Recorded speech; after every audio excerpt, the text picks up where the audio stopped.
전기야 놀자 구강입니다. 구강 시간인데요. 오늘은 공부하는 요령이랄까? 핵심에 대해서 이야기를 해보려고 합니다. 먼저 전기의 중요한 그 전류의 단위는 암페어죠, 암페어. 예. 이 사람이 중요한 법칙을 하나만 발견해서 정했는데 뭐냐면 앙 앙페르의 오른나사 법칙, 오른나사 법칙이라는 건데 뭐 앙페르의 오른손 법칙 뭐 그렇게 해도 되겠지만 앙페르가 이 암페아를 만든 사람입니다. 그래서 우리가 전류를 사용하려면 암페아 기호는 항상 쓰잖아요. 근데 이제 이 앙, 앙테르라 그러죠. 앙테르, 프랑스 그 과학자겠죠. 근데 이제 이 암페아를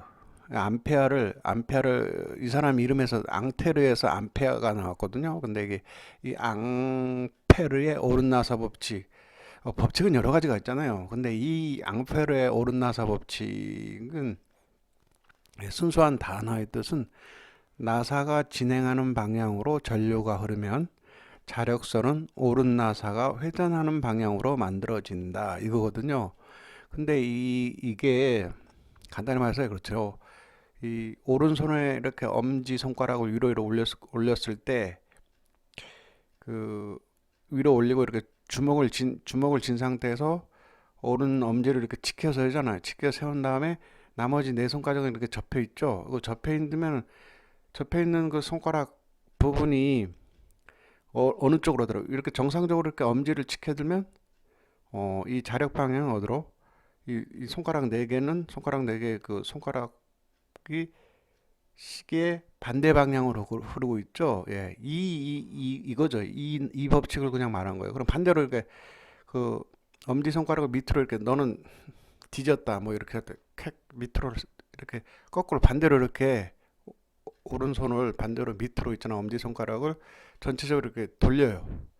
돌려서 엄지손가락이 밑으로 가도록. 그러면 나머지 네 손가락의 방향은 어디로 가죠? 예, 네 손가락의 방향은 반대로 시계 방향으로 이렇게 회전하는 그런 모습을 보여주죠.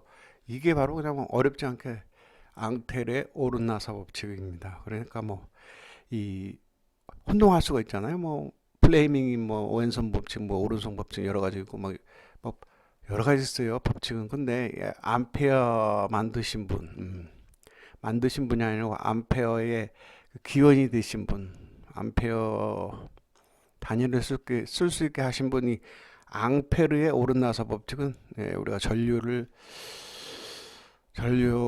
암페어로 쓴다면은 이거는 뭐 다른 거는 몰라도 앙페르의 오른나사 법칙은 이제 알아야 될 것 같아요. 그리고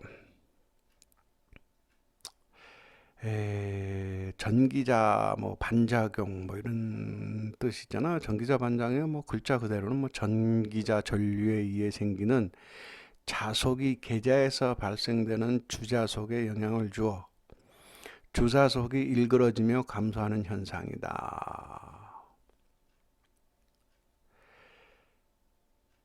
그러니까 전기자라는 게 있거든요. 안에 전기자가 있고 계자가 있잖아요. 이거는 서로 별도의 그 물체죠. 물체 그저 별도의 그 물체예요.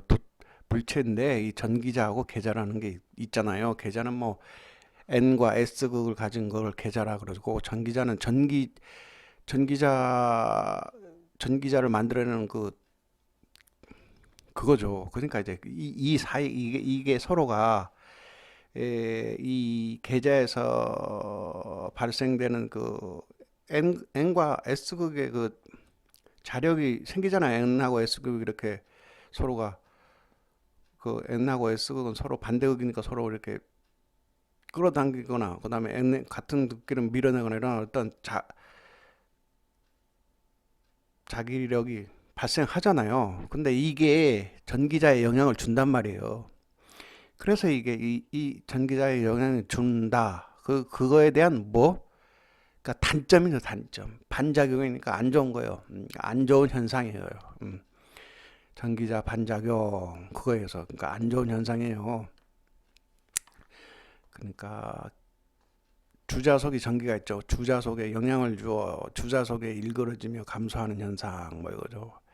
근데 이제 이거를 이제 이해할 때 뭐 전기자 반작용은 그냥 그래요. 계자하고 전기자 두 개가 있는데 그 자기에서 서로가 영향을 주어서 안 좋은 현상이 나타난다. 그거를 이제 어떻게 이제 보완할 것인가.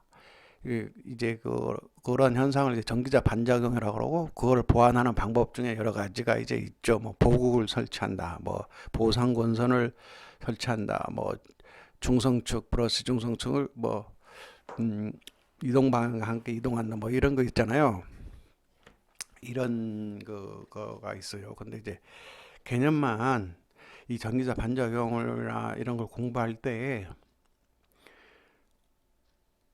뭐 그 단어를 막 찾아갖고 막 외우려고 그러지 말고 문제를 통하여 전기자 반작용에 대한 뭐 그 보완 방법이라든지 이런 거 이렇게 알아야 된다고요. 그러니까 문제를 통하여 어떤 거를 그러니까 이 이론에서 이렇게 중요한 게 공부해 보면 뭐냐면 그 내용이나 이런 걸 전체적으로 다 알아야 될 필요가 없고 문제를 통해서 핵심만 파악하는 거죠. 핵심. 그러니까 문제를 통해서 이런 유형의 문제가 나올 거고 이러한 어떤 뭐냐 문제 유형에서 이렇게 하면 그 문제 유형에 맞게만 그냥 그러니까 반대예요. 그러니까 우리가 어떻게 공부할 때 교과서를 먼저 보고 그 다음에 문제풀이를 하잖아요. 보통은 그러면 교과서를 볼 때는 우리가 그걸 깊게 공부하잖아요. 근데 그런 식으로 하면은 뭐 세워라 내워라 하고 뭐 예, 그렇게 공부할 경우도 있어요. 그런 경우는 이제 좀 더 높은 레벨 있잖아. 높은 레벨 뭐 기사도 있고 뭐 기술사도 있고 있잖아요. 레벨이 높을수록 이제 그 교과서와 문제 이렇게 이런 단계지만 이제 지금 우리 기능사의 이론 단계에서는 문제를 통하여 풀 수 있는 이론을 배우는 것, 이론을 배우는 형식, 이런 식이 좋아요. 이런 식이 핵심을 빨리빨리 배울 수 있고, 그 다음에 또 어떤 문제가 나왔을 때 빨리빨리 그 알 수가 있고 답을 찾아낼 수가 있어요. 그러니까 이제 좀 그러니까 문제라는 것은 그 어떤 그 교과서 핵심을 뽑은 거예요. 모든 게 시험이라는 것은 그렇죠. 문제라는 것은 그 교과서가 뭐 10가지 막 장황한 얘기를 막 하잖아요.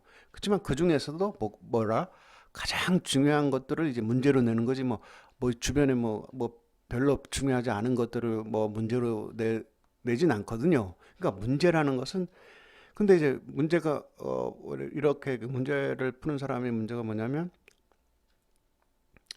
핵심만을 알게 되는 상태가 되는 거죠. 그러니까 가장 중요한 부분 있죠.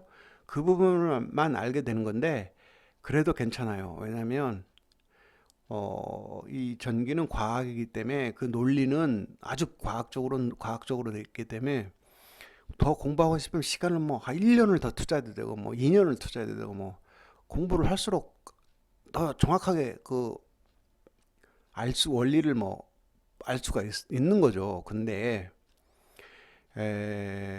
전기 기능사 이론 부분에 있어서는 핵심을 아는 것, 핵심을 알고 그걸 파악하는 게 아주 중요하다는 거죠. 그러니까 핵심만 알아도 시험에 떨어질 일은 없는 거예요. 그러니까 그렇죠. 음.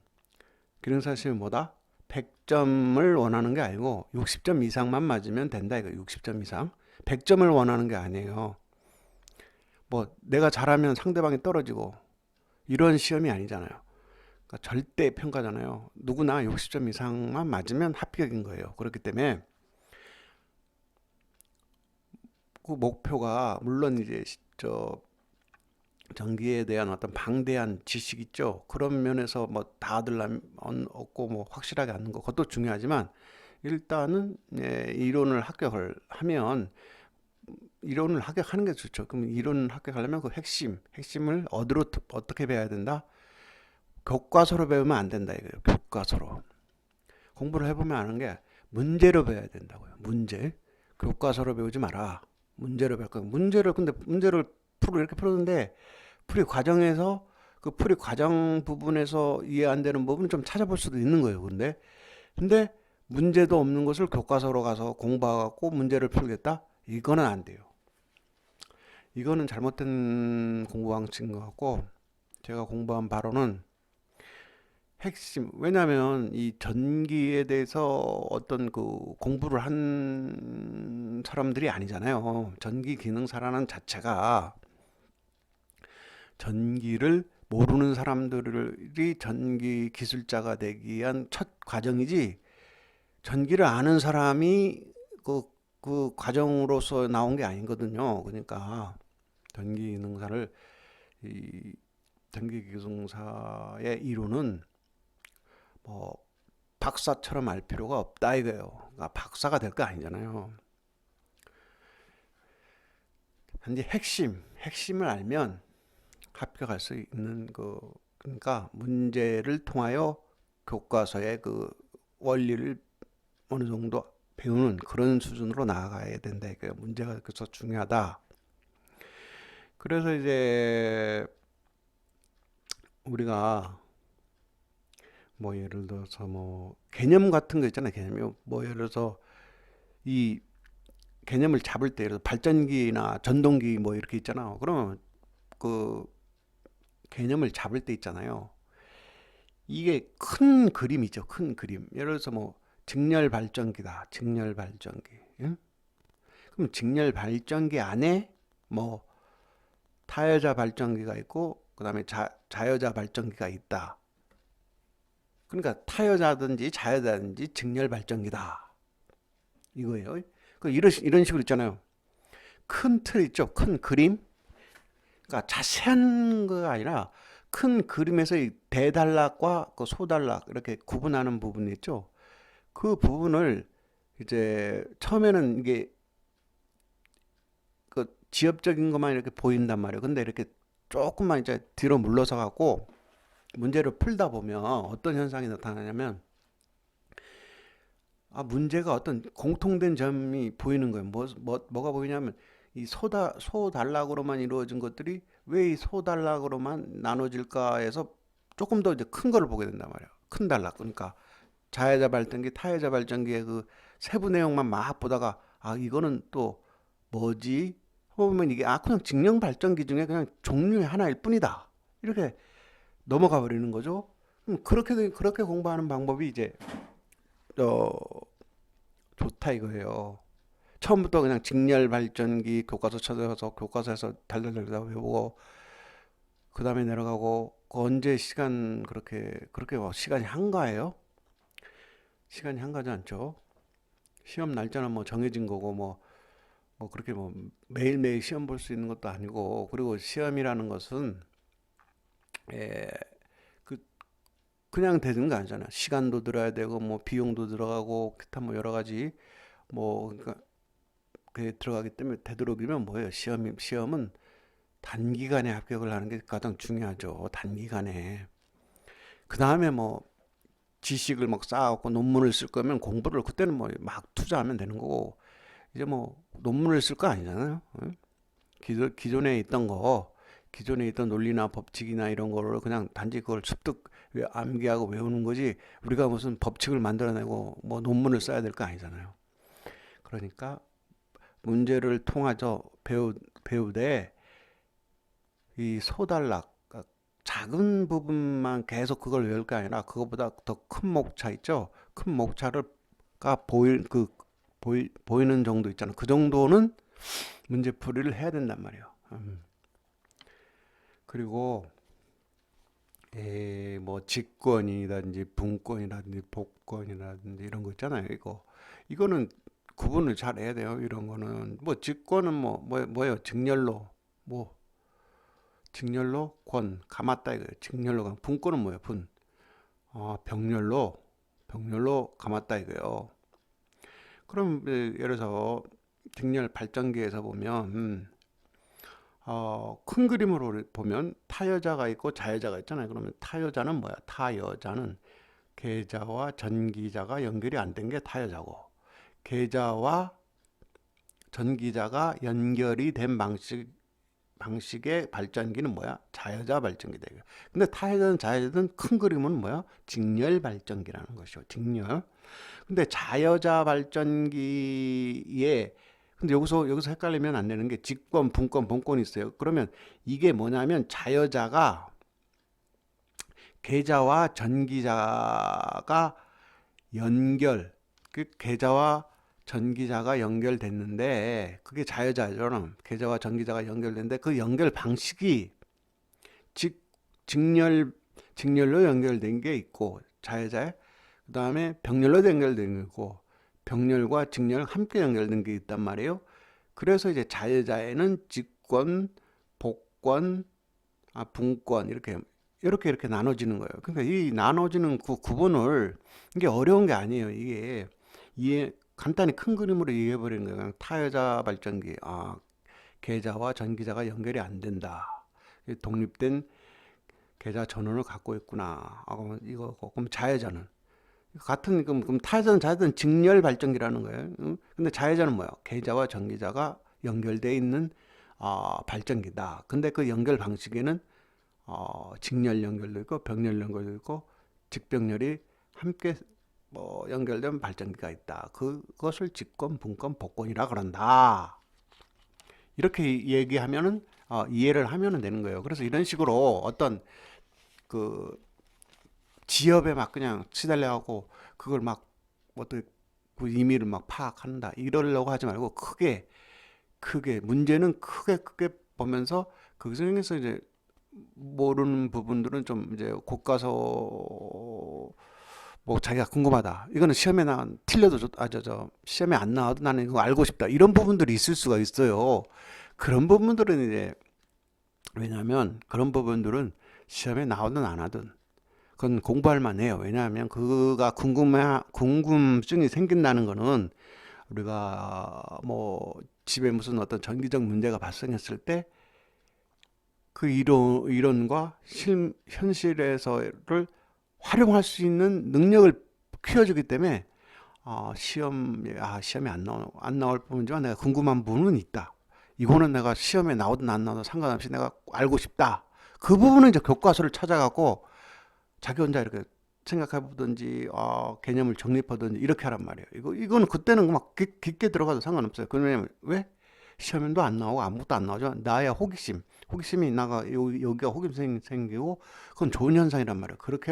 그런 것은 이제 교과서로서 깊게 공부해도 되지만 시험 문제로서 할 것은 그냥 시험 문제에 맞는 범위만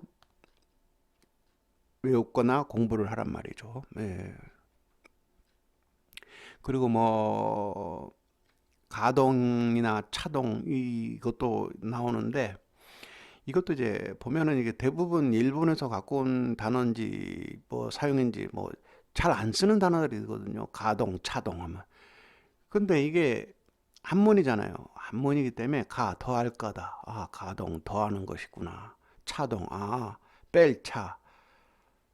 빼는 거로구나. 그러니까 여기 뭐 이게 무슨 건지는 잘 모르겠지만, 가동은 더하는 거고 차동은 빼는 것이다. 그러면 어떤 회로도가 있을 때, 이거는 방향이, 이거는 더하는 거고, 더하는 방향으로 가는 것은 가동일 것이고, 이건 어떤 방향이 어떤 것에서 빼는 방향으로 가면은 이거는 차동일 것이다. 그림으로 이렇게 보면 그런 개념이 그냥 자동적으로 들죠. 이 단어만, 단어의 뜻만 뭐 어떤 한자를 쓴 건지 이렇게, 그럼 이런 식으로 이제 그 개념을 정립을 해버리란 말이에요. 그러니까 막 그냥 막 그 어렵게 뭐 자동 발전기, 가동 발전기가 뭐 가동 발전기는 차동 발전기는 그러면 그거 외워봐야 나중에 기억이 안 나요. 기억에 나는 것은 뭐냐? 아, 이거는 차동, 뺄 차다. 아, 이거는 가동, 더할 까다. 이게만 생각난단 말이에요. 그리고 이것만 생각나도 어떤 문제가 나왔을 때, 아, 이거는 그 풀 수 있는 어떤 단서를 자기가 알 수가 있는 거예요. 그리고 우리가 그 전압은 뭐 오음의 법칙은 있잖아요. 진짜 중요해요. 오음의 법칙은 뭐 별거에 다 써요. 근데 오음의 법칙이 막 대입하잖아요. 대입하고 변환시키고 막 하고 뭐 이러니까 오음의 법칙은 계속 강조하지만 오음의 법칙은 그냥 자동적으로 술술 있잖아요. 나와야 돼요. 이거는 뭐 어떻게 봐서 아닌 거 V는 IR, 응? 이렇게 딱 나와야 돼. 딱. 응?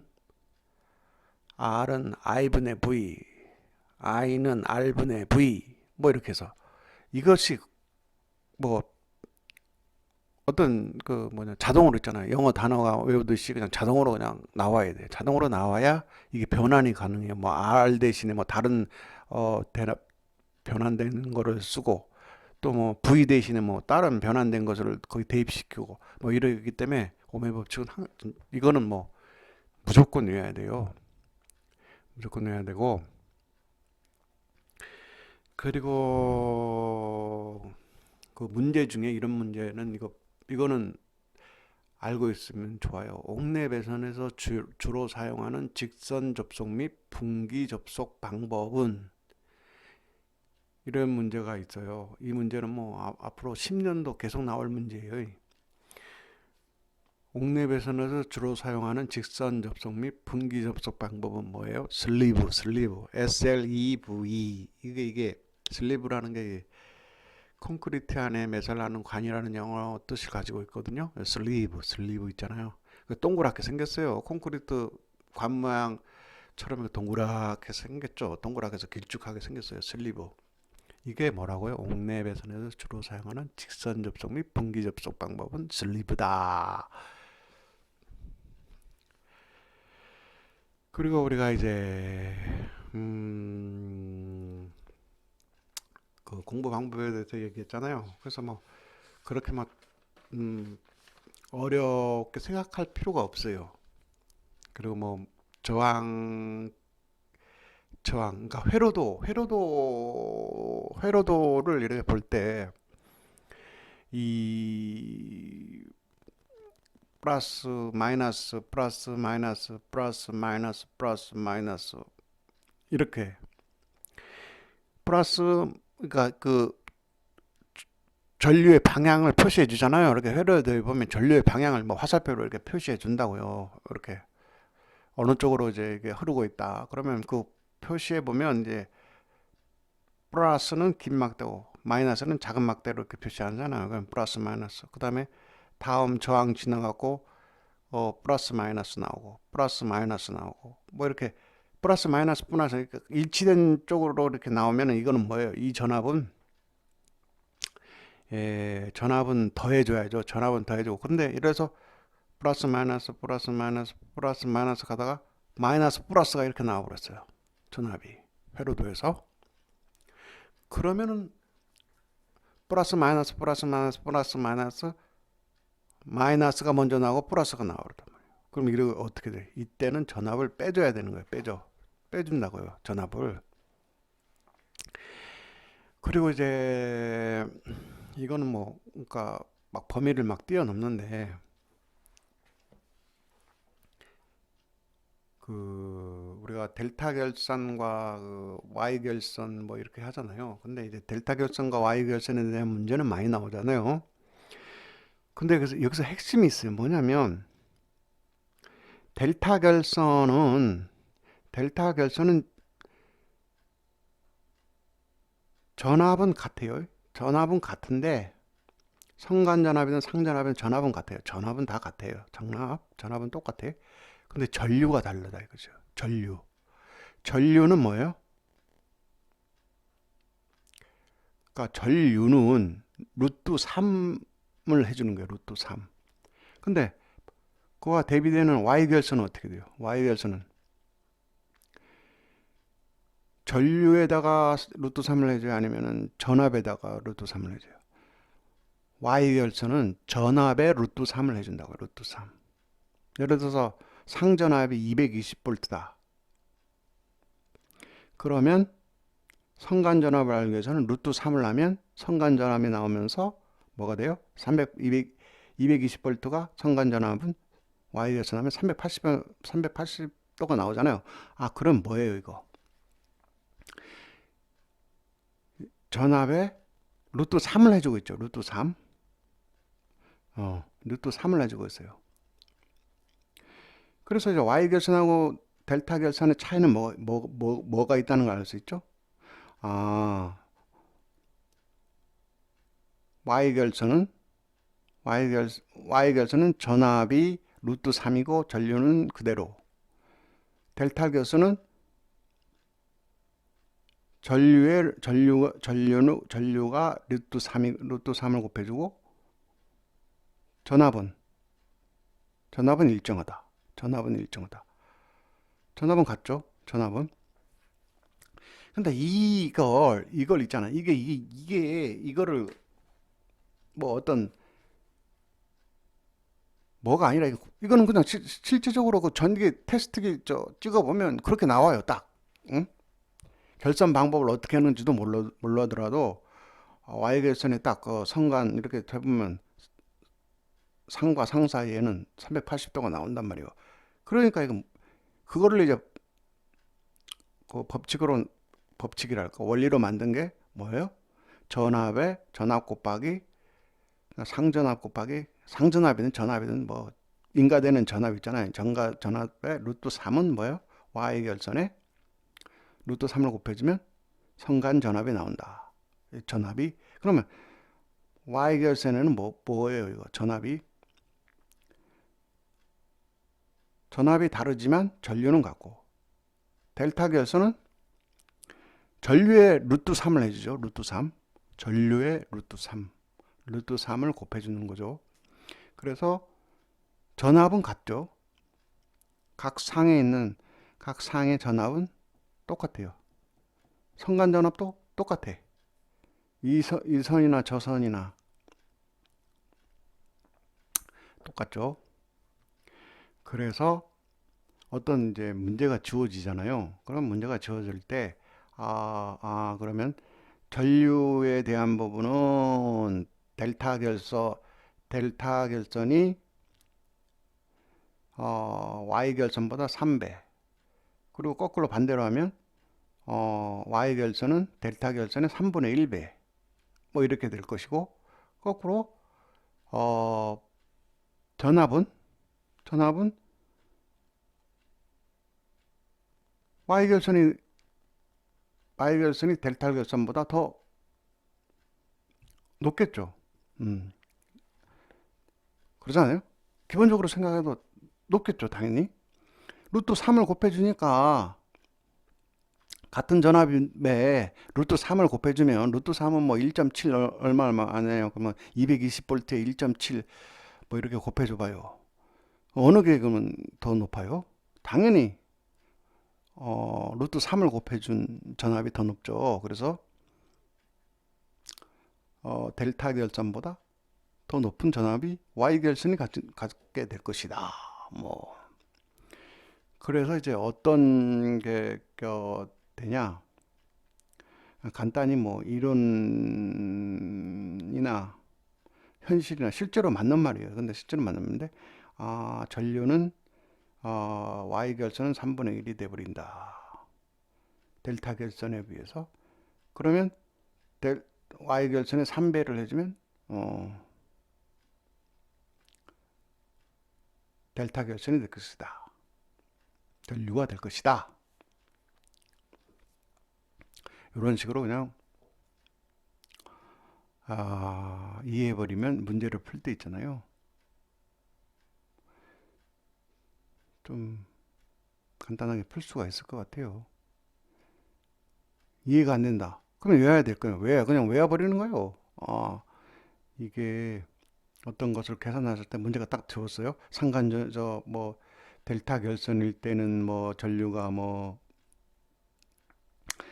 뭐 무슨 A다 그러면은 Y결선 Y결선을 했을 때는 전류가 얼마가 된가? 나 계산하는 방법도 모르고 아무것도 모르겠다. 몰라요.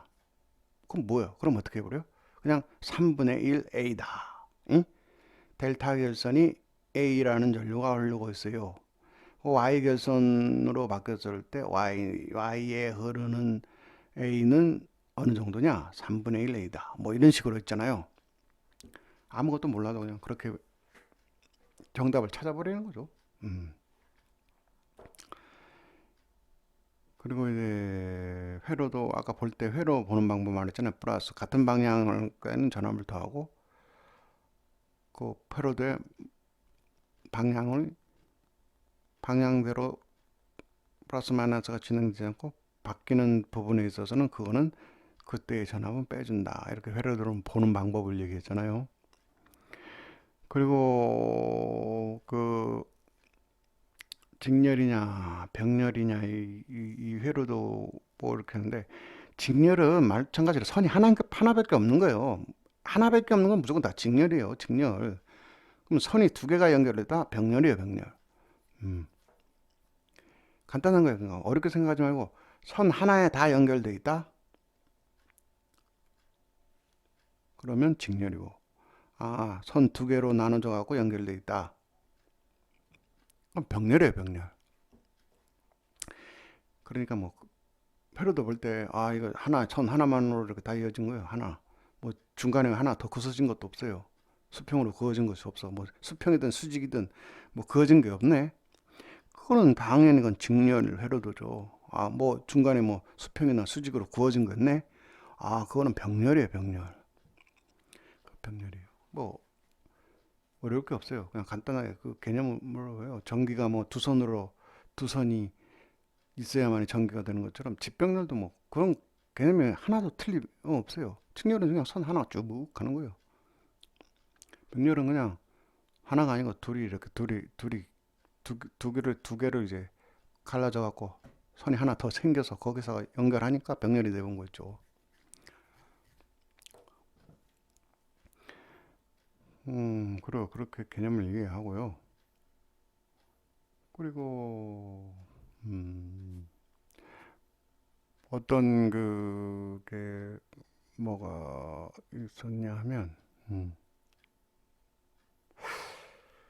뭐 그 정도일 것 같아요. 어쨌든 막 어려움 아까 공부하는 방법에 대해서 얘기했지만 그리고 그 전기에는 막 기호가 나오는데 기호가 그리스어인데 그 그리스어 옛날 그리스어 있잖아요. 그리스어에서 나온 그 단어를 전기에서 많이 사용하잖아요. 근데 그리스어도 이제 그리스어인데 뭐 이거 보면 알파벳 같은데 그 읽는 것은 다르게 읽잖아요. P를 뭐 로라고 응? P를 뭐 로라고 읽든지 응? 이런 거 있잖아요. 시그마를 뭐 이렇게 A 비슷하게 이렇게 꼬리나 나오고 그러니까 이렇게 여러 가지 기호가 있단 말이죠. 이 기호들은 어떻게 외워야 되느냐 하면은 이것도 마찬가지. 문제를 통해서 외우는 게 가장 좋아요. 그걸 그래서 그 문자표 배대로 그냥 다 하나 둘셋넷 다섯 여섯 일곱 여덟 이렇게 외울 필요가 없어요. 그렇게 하면 또 뭔 단어 뭐 어디에 쓰는 건지도 제대로 개념도 안 잡히고 헷갈리기만 하고 그러니까 문제 나왔을 때 있잖아요. 문제 나왔을 때 그 어떤 모르는 기호가 나왔잖아요. 전기에는 그냥 기호가 엄청 많아요. 보면은 뭐 하여튼 그리스어에서 왜 이렇게 많이 가져왔는지 모르겠지만 그렇게 막 기호들이 많아요. 그러면 기호 나면 그 기호 나올 때마다 그냥 하나씩 찾아보면서 외우는 게 나아요. 그냥 전체적으로 그리스 문자표 갖다다가 이거 뭐 계속 그 어디에 쓰는지도 모르는 기호를 뭐하러 외우고 그 문제를 보면서 이럴 때 썼구나 이런 데 사용하는구나 그럴 때만 필요한 거 있으면 그때만 찾아보는 거예요. 이렇게 찾아봐서 이게 로구나 이게 모구나 이게 세타구나 이게 파이구나 이게 델타구나 뭐 이런 있겠잖아요. 문제 나올 때 용어, 그 용어를 그때 그냥 찾아보면서 외우고 그냥 넘어가는 게 낫지. 그냥 그리스 문자표 나왔다 그리스 문자를 다 외울 필요가 하나도 없어요. 그리고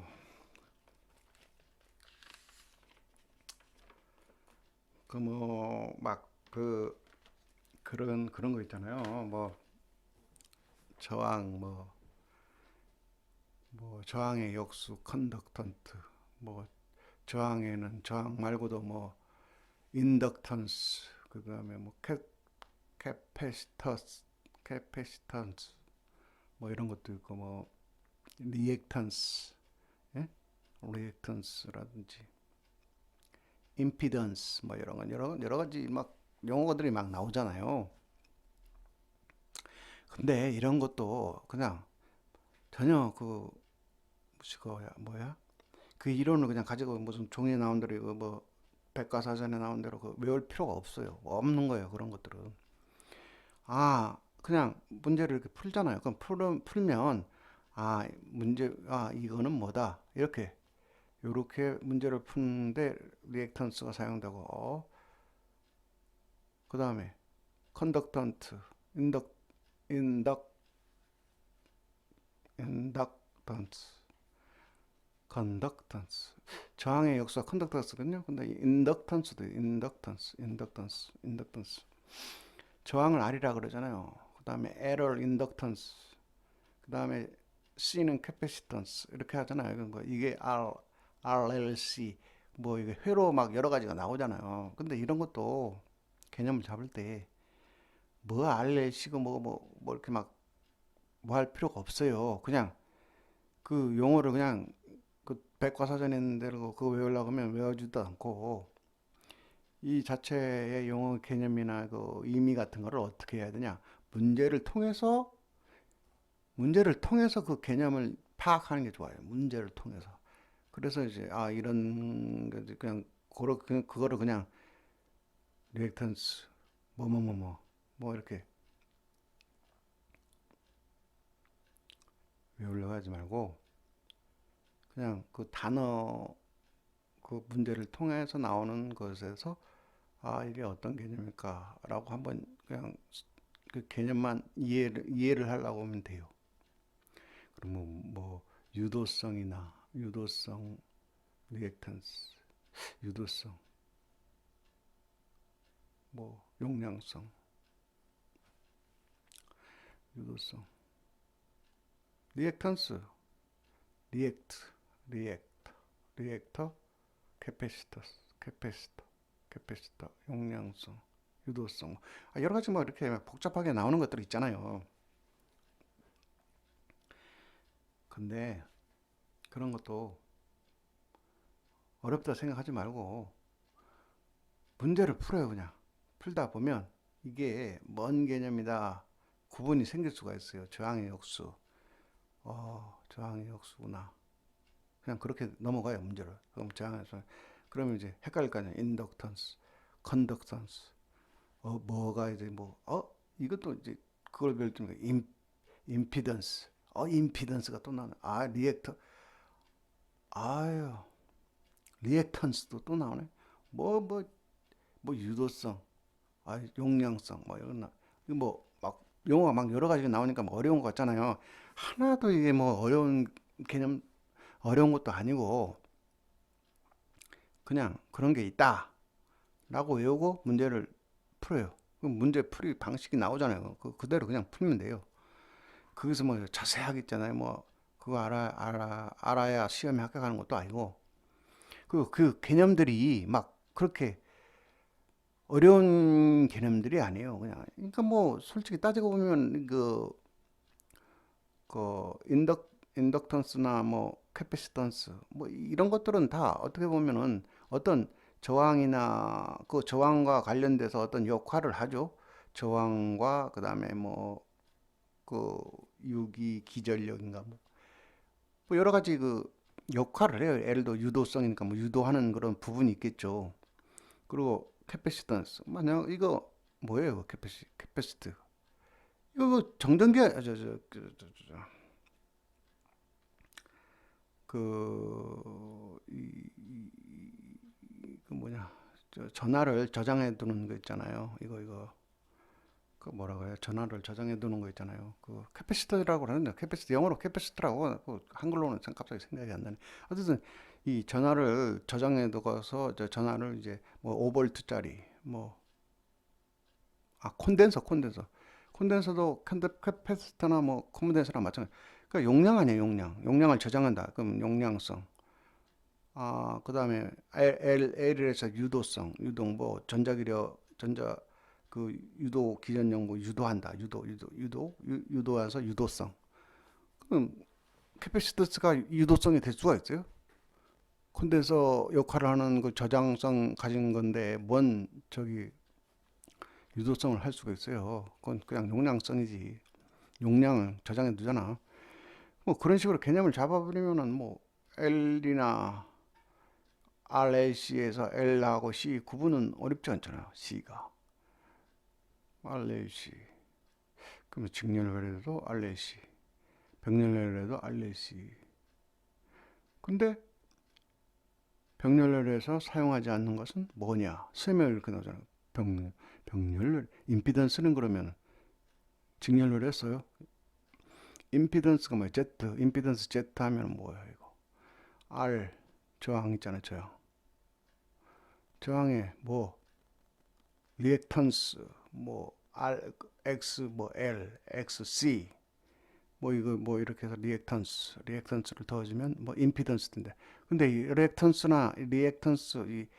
이게 직렬회로는 있냐고요? 있어, 없어? 직렬회로. 없어. 직렬회로는 리액턴스라는, 임피던스라는 개념이 없죠. 그러니까 시험 문제는 그렇게 나온단 말이에요. 임피던스. 직렬회로 사용해요? 안 사용하지. 근데 이제, 공부할 때 막 여러 가지 지금 뭐 다양하게 막 이렇게 저렇게 막 나오고 있는데 어려운 그러니까 문제를 이렇게 딱 주어졌을 때 답을 찾아야 될까요? 답을 찾으려면 그냥 이게 어떤 거다. 그러면 그냥 아까도 말했잖아요. 캐패시턴스, 콘덴서, 저장, 용량성이구나. L이 뭐야 이거 리드 유도하다, 유도하는 건가? 유도하다. 유도하는 거, 뭘 유도하겠지? 전자력을 유도하나? 뭘 유도하나? 유도하는 거겠구만. 유도한다. 그래. 유도하는 게 L이라고 보자. 그러면 R은 뭐냐? 저항이구나.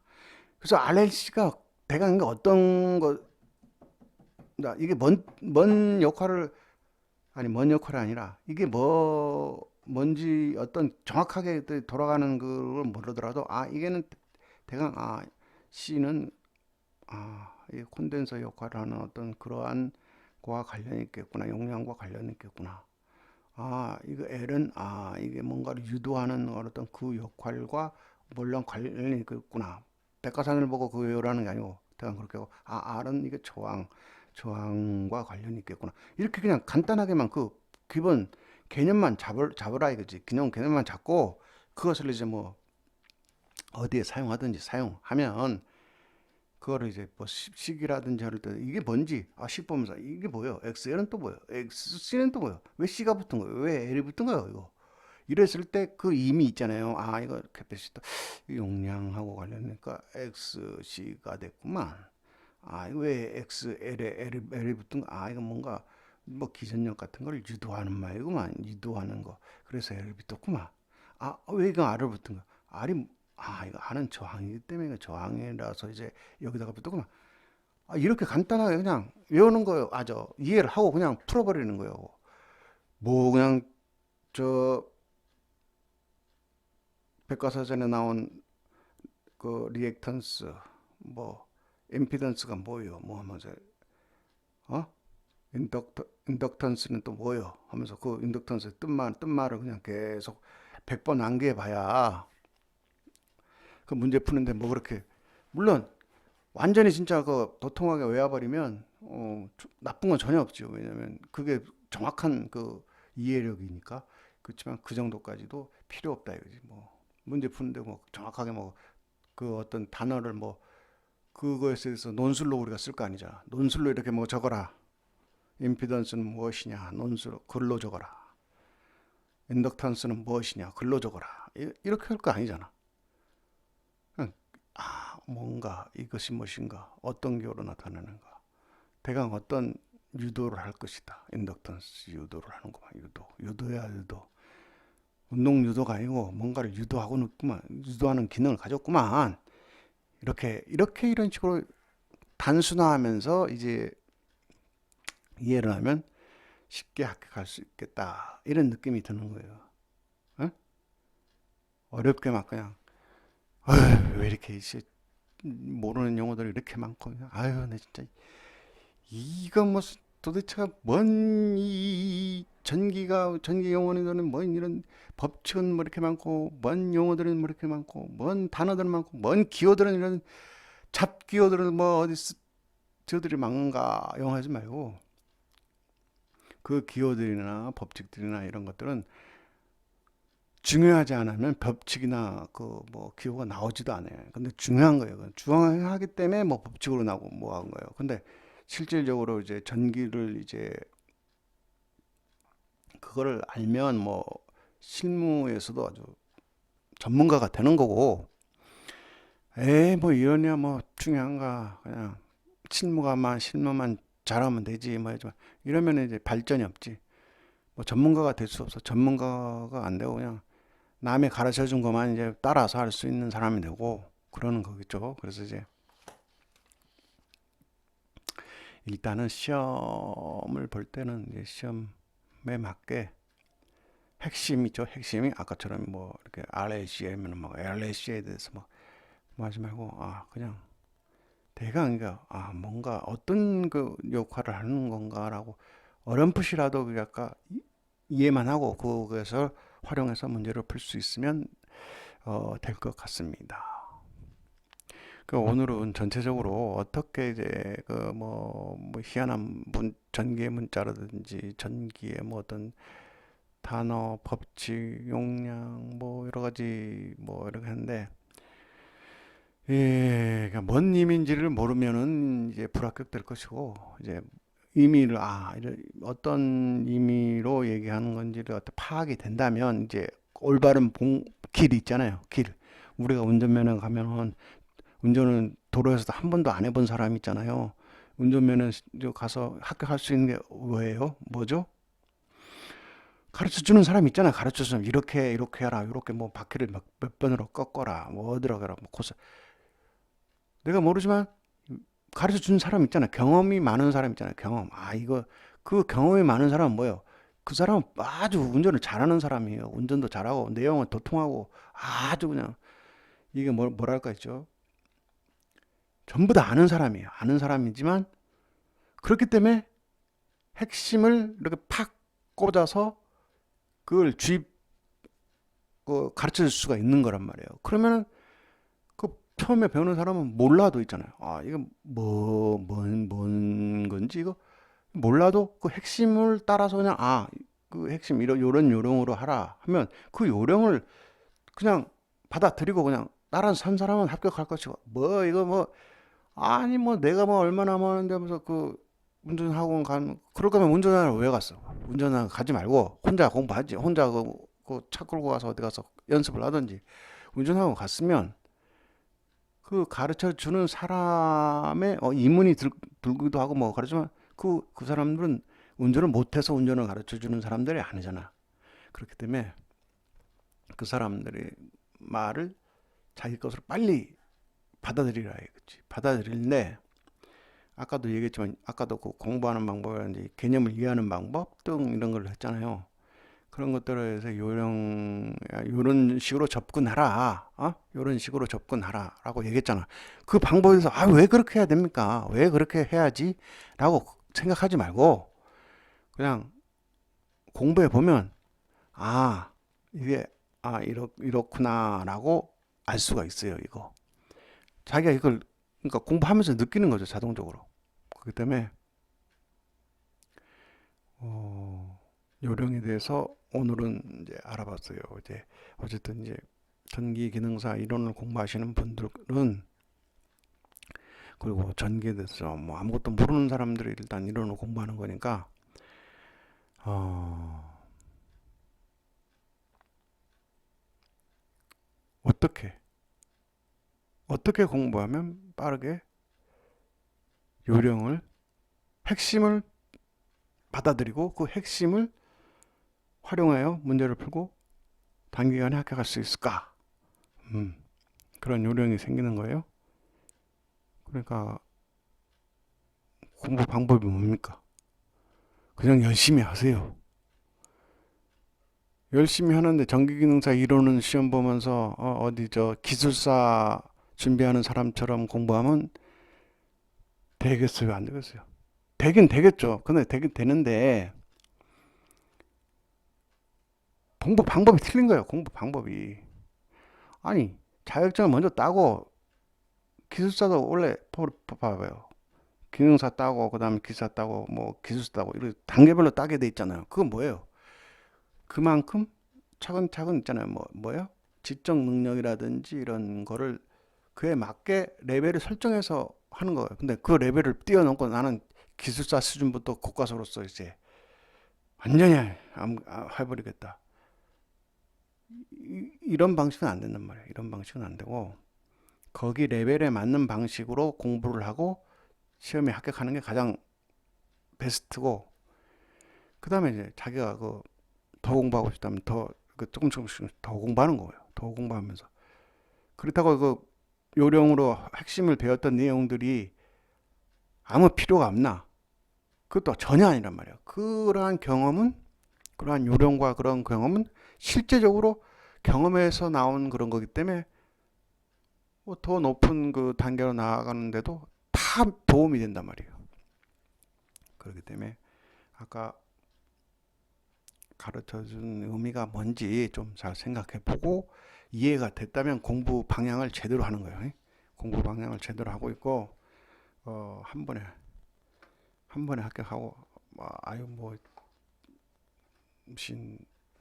무슨 어렵다 이런 느낌이 안 들 거예요. 어쨌든 구강은 여기까지입니다. 감사합니다.